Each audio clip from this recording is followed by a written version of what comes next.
Have you heard about LTC or Land Transfer Clearance Certificate? Stick around because in this video, we are breaking it down in simple terms, especially for foreigners married to Filipino citizens who are planning to buy land in the Philippines. Let's get it on. This is the clearance we briefly mentioned in our previous real estate videos, officially called the DAR clearance or Land Transfer Clearance. It comes from the Department of Agrarian Reform or DAR for short. Why is this important? Let's say you're a foreigner married to a Filipino citizen, you are planning to buy a piece of land, or maybe you have already done so. Here's the catch. Foreigners are not allowed to own land in the Philippines. But if you're legally married to a Filipino, you can still be recognized in the land title as the foreign spouse. That's where the LTC comes in.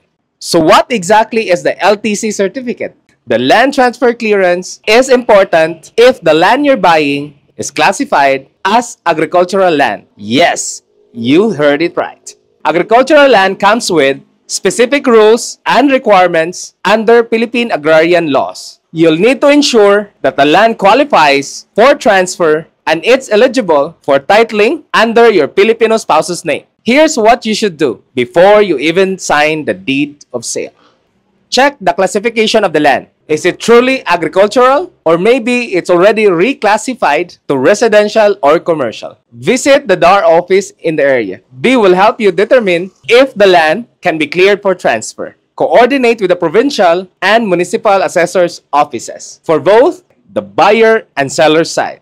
Request a pre-evaluation. This gives you a good idea of how easy or difficult the title transfer process will be. This process isn't just paperwork. It can make or break your land ownership experience in the Philippines. The DAR clearance is essential to make sure your wife, and by legal extension, you can have the land properly registered.